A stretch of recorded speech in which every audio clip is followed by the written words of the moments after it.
안녕하세요. 반갑습니다. 수능 특강 시간과 공간 3점짜리 문항 해설 진행해 보도록 하겠습니다.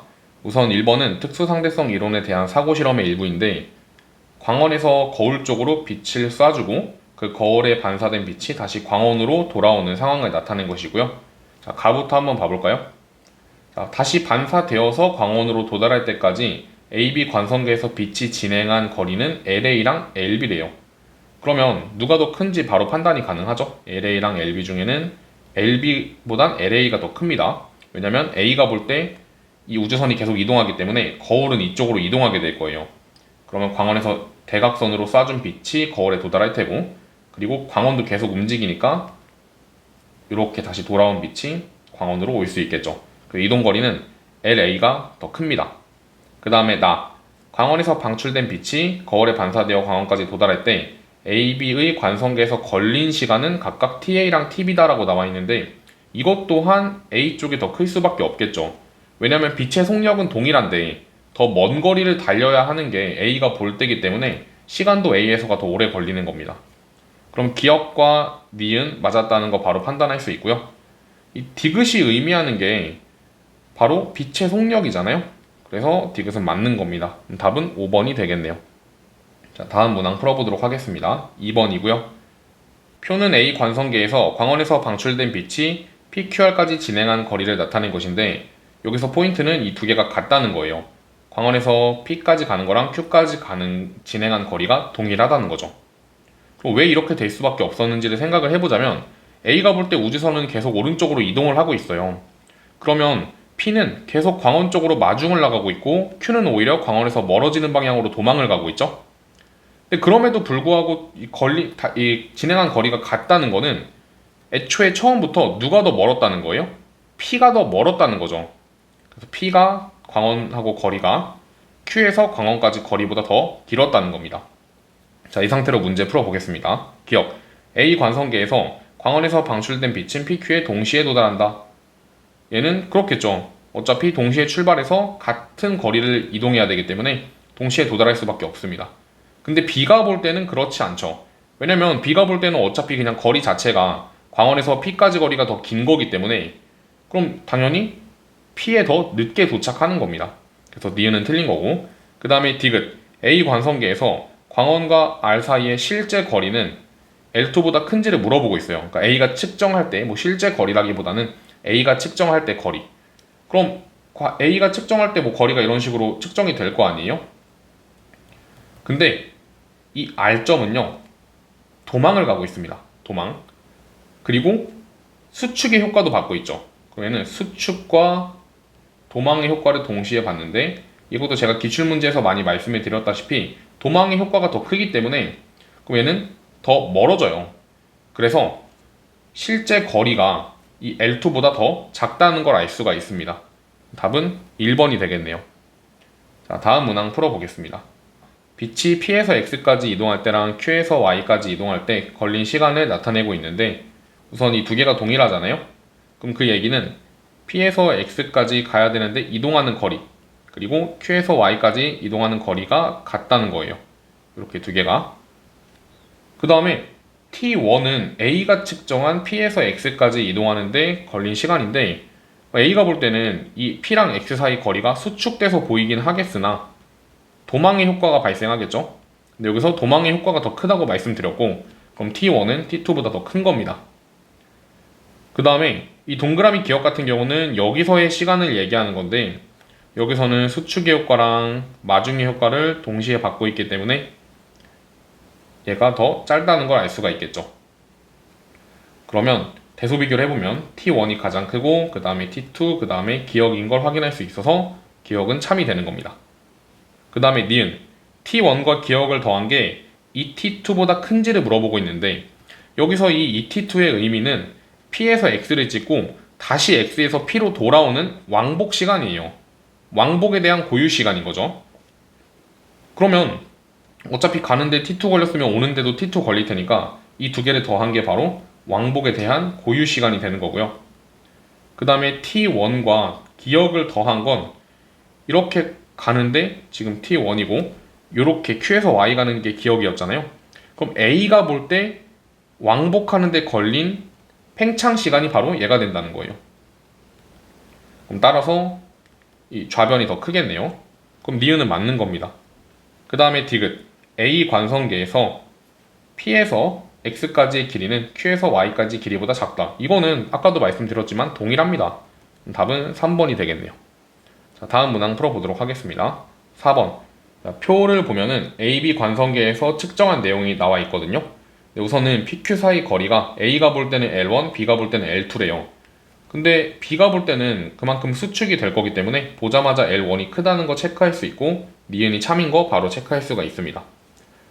그 다음에 A 관성기에서 봤을 때 빛은 PQ에서 동시에 방출되고 검출기에 동시에 도착한대요. 그 얘기는 이 거리가 같다는 얘기가 되겠죠. 근데 B도 그럼 B가 측정할 때도 검출기에 동시에 도착한다고 느껴질 거기 때문에 B가 볼 때 이 덩어리는 왼쪽으로 움직이고 있죠. 그러면 어디서 먼저 출발해야 돼요? 검출기가 왼쪽으로 마중 나오는데도 불구하고 동시에 도착한다는 거는 Q에서가 먼저 쏘고 그 다음 P에서 쏜 겁니다. 자, 기억. 빛은 Q에서가 P에서보다 먼저 방출되고 검출기에 동시에 도달한다는 동그라미 기억이 해당된다. 그렇죠. 방금 해석한 게 그 내용입니다. 그 다음 디귿. A 관성계에서 상대방의 시간은 내 시간보다 느리게 간다. 시간 팽창에 대한 내용이기 때문에 맞네요. 답은 5번이 되는 겁니다. 자, 다음 문제 풀어보도록 하겠습니다. A 관성계에서 점 PQ는 5점으로부터 같은 거리만큼 떨어져 있고 그 다음에 PQ에서 생성된 입자인 BC는 0.8C, 0.7C로 등속도 운동을 한다고 나와 있습니다. 그 다음에 5점에서 동시에 소멸한다 라고 나와 있네요. 자, 기억부터 풀어보겠습니다. A 관성계에서 B가 P에서 O까지 이동하는 데 걸리는 시간은 C가 Q에서 O까지 이동하는 데 걸리는 시간보다 크다. 어차피 같은 거리를 이동해야 되는데 속력은 얘가 더 빠르기 때문에 걸린 시간은 B가 C보다 작겠죠. 그러면 기억은 잘못된 거고요. 그 다음에 니은. A 관성계에서 B의 시간은 C의 시간보다 느리게 간다. B의 속력이 빠르기 때문에 시간 팽창의 정도는 크고 그렇다는 것은 시간이 느리게 간다는 얘기가 되겠죠. 그 다음에 디귿. Q에서 O까지의 거리는 B의 관성계에서가 C의 관성계에서보다 크다. B의 관성계에서는 이 거리가 수축되지 않는데 C의 관성계에서는 수축되기 때문에 디귿은 참이 됩니다. 답은 5번이 되겠네요. 6번 풀어보겠습니다. 우주정거장 입장에서 이 우주선과 현재 우주정거장은 삼광년만큼 떨어져 있고 그 다음에 그때 동시에 우주선과 우주정거장에서 서로를 향해서 빛을 방출했다라고 나와 있습니다. 자, 기억부터 풀어볼게요. 우주선의 관성계에서 P가 우주정거장에 도달하는 데 걸린 시간은 3년보다 작다. 그렇죠. 왜냐면 P 입장에서는 이 거리가 어떻게 될 거예요? 수축될 거기 때문에 그리고 심지어 이 목적지가 마중 나올 거기 때문에 3년보다 작을 수밖에 없습니다. 그 다음 니은. 우주정거장의 관성계에서 Q가 방출되는 순간부터 우주선에 도달할 때까지 Q가 진행한 거리는 삼광년보다 작다. 이미 빛은 쏴졌는데 현재가 삼광년인 거고 빛이 도달하기까지 우주선도 계속 이동을 할 거기 때문에 삼광년보다는 작을 수밖에 없겠죠. 그 다음 디귿. 우주정거장의 관성계에서 P가 우주정거장에 도달하는 순간 Q가 우주정거장에 도달한다. 자, 이거는 맞을까요? P가 우주정거장에 도달할 때 Q가 우주선에 도달하는지를 물어보고 있어요. 그러면 이거는 어떻게 판단할 수가 있냐면 우주선이 예를 들어서 여기까지 이동을 해서 Q가 딱 도착했다고 해보죠. 그럼 빛이 달리는 거리가 이만큼인데 그쵸? 근데 P에서 쏴준 빛은 이만큼을 달려서 우주정거장까지 왔다는 거예요. 그럼 여기는 3년 걸리겠지. 3년. 우주선에서 쏴준 빛이 우주정거장까지 도착하는 데 걸리는 시간은 3년이고 그리고 우주정거장에서 쏴준 빛이 우주선에 도착하는 데 걸리는 시간은 3년보다 작다고요. 그럼 디귿도 틀린 거겠죠. 디귿은. 답은 3번이 되는 겁니다. 자, 7번 풀어보겠습니다. 마이컬슨 몰리 실험이고요. 기억부터 볼까요? 빛이 MPM을 진행하는 데 걸린 시간은 그럼 이 반거울에서 P로 갔다가 다시 돌아오는 걸 얘기하는 건데 이동한 거리가 2L이고 빛의 속력은 C이기 때문에 기억은 맞겠죠. 그 다음에 실험 결과를 보면은 검출기에 동시에 도달하잖아요. 그 얘기는 빛의 속력이 같다는 얘기가 됩니다. 그래서 결국에 마이컬슨 몰리 실험의 의의는 뭐냐면 빛의 매질인 에테르가 존재하지 않는다였기 때문에 디귿도 맞겠죠. 답은 5번이 되는 겁니다. 자, 다음 8번 문제 풀어보겠습니다. 광원에서 방출한 빛은 PQR에 반사되어 광원에 동시에 도달한대요. 그럼 A가 볼 때는 이 길이가 다 같다는 얘기가 되겠죠. 동시에 들어온 겁니다. 자, 기억. A 관성계에서 광원에서 방출된 빛은 PQ에 동시에 반사한다. 당연히 맞겠죠? 같은 거리니까. 자, 그 다음 B의 관성계에서 광원에서 방출된 빛은 P에서가 R에서보다 먼저 반사된다. 자, 이거는 어떻게 생각할 수 있을까요? 자, 보면요. B 입장에서는 목적지인 P는 어떻게 돼요? 도망갑니다. 얘가 전체가 왼쪽으로 움직이니까. 그리고 R도 도망을 가요. 근데 얘는 이렇게 대각선으로 이동하는 거고 얘는 그냥 정말 말 그대로 그 빛이 이동하는 방향으로 도망을 가기 때문에 그 도망가는 정도는 P가 더 크겠죠? 따라서 동시에 출발한 빛은 P에서가 R에서보다 더 나중에 반사되는 거예요. 그럼 니은은 틀렸고, 그 다음 디귿. C의 관성계에서 광원에서 방출된 빛은 Q에서랑 R에서, 자, 이것도 보겠습니다. C가 볼 때는 이 전체 덩어리가 위쪽으로 움직이고 있고, 그러면 Q에서는 도망가고 R에서는 마중 나오잖아요. 그럼 Q에서가 나중에 반사되겠죠.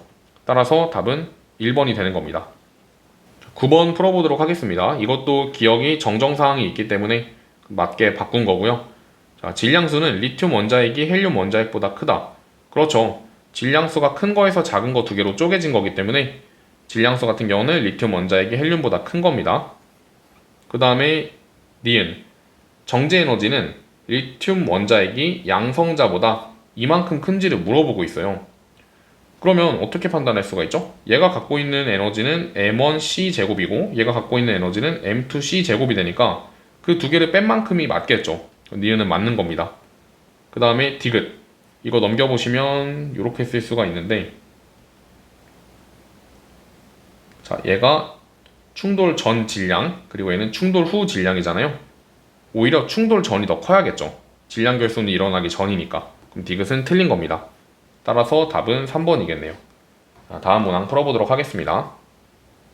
10번 보겠습니다. 그림 가나는 원자력 발전소와 별에서 일어나는 핵반응을 순서 없이 나타낸 것인데, 이건 핵융합이니까 별이 될 테고요. 그리고 아래 거는 핵 분열이니까 원자력 발전소가 되겠죠.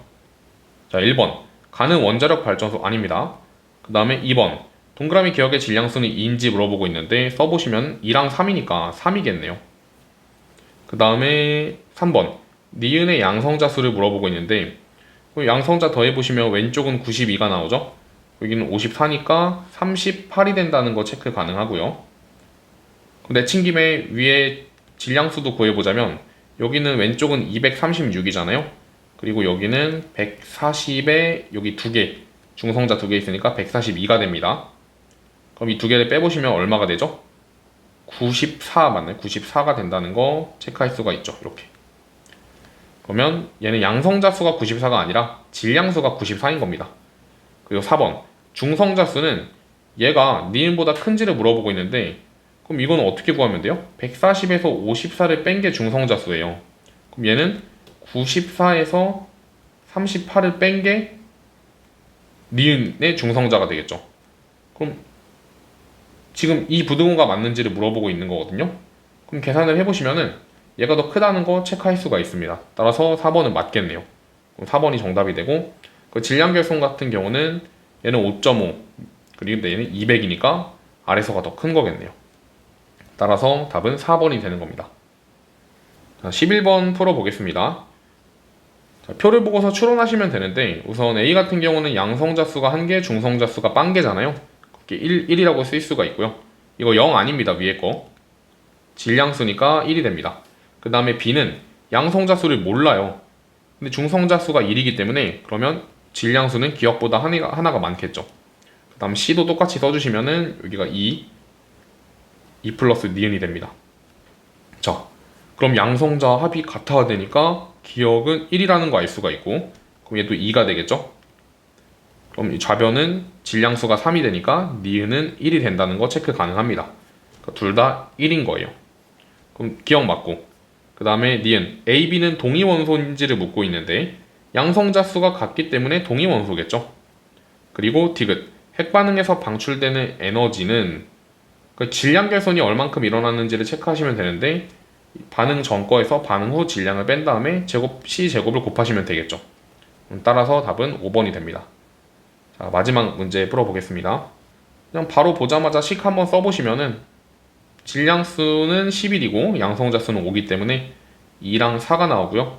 그럼 기억 맞고, 그리고 무거운 원자핵이 가벼운 걸로 쪼개지고 있으니까 니은도 맞고, 그 다음에 디귿, 가에서 발생하는 에너지는 질량 결손에 의한 것이다. 이것도 맞겠죠. 그럼 답은 5번이 된다는 거 체크 가능합니다. 자, 이렇게 해서 상대성 이론 3점짜리 문항도 모두 풀어봤고요. 다음 강의에서 찾아뵙도록 하겠습니다.